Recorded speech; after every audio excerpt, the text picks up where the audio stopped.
Il y a 2 mois, Alain Delon tirait sa révérence à l'âge de 88 ans.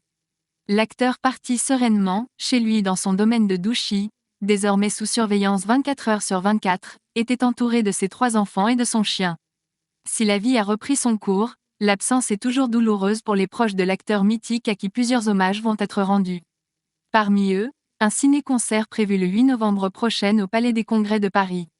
Intitulé Delon, le dernier samouraï, le concert symphonique, le spectacle mettra en scène 80 musiciens autour de 20 films d'Alain Delon et 20 musiques emblématiques, le tout en présence de Daniel Guichard, Didier Barbelivien, mais aussi Anthony Delon et Alain Fabien.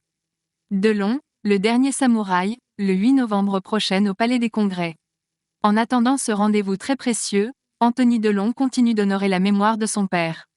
C'est à Lyon qu'il se trouvait ce week-end pour la clôture du Festival Lumière.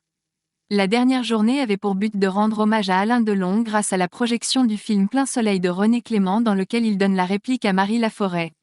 À l'issue de la projection, Anthony Delon est monté sur scène et a pris la parole pour la première fois en public depuis la mort de son père. Anthony Delon a certes une carapace mais n'en a pas pour autant un cœur de glace. Surtout quand il s'agit d'Alain Delon. Affronter tout un public et évoquer celui qui lui a tant apporté pour la première fois depuis sa disparition a eu raison d'Anthony Delon. Alors que ce dernier parlait avec pudeur mais beaucoup d'amour, l'émotion a fini par le rattraper et il a fondu en larmes. Un jour, il croise ses bras, il me regarde et me dit « Tu vois, on m'a oublié ». Je dis « Papa, personne ne t'a oublié, ne t'inquiète pas. Je vous dis ça parce que ce 18 août au matin, quand il est parti, tout à coup, c'est comme si les gens s'étaient réveillés mais pas son public. Ils se sont rendus compte qu'ils avaient perdu Delon. » Soutenu par Vincent Lindon et Irène Jacob, présidente du Festival Lumière, Anthony Delon a tenté tant bien que mal de garder le cap et de contenir ses larmes. Un moment qu'il n'oubliera jamais, comme il l'a fait savoir sur son compte Instagram, « Merci à ce public merveilleux, son public, avec qui j'ai pu partager ce moment qui restera gravé à tout jamais dans ma mémoire. Ce fut pour moi une grande émotion et un honneur. » Le domaine de Douchy bientôt transformé?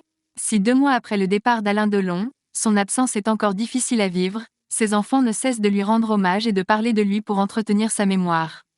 Sur RTL, Anthony Delon a d'ailleurs évoqué à quel point le deuil était difficile, parlant des hauts et des bas traversés au cours des dernières semaines. « Je suis orphelin, je n'ai plus personne. Tous les gens qui ont construit ma vie, qui ont fait de moi ce que je suis devenu, sont tous partis.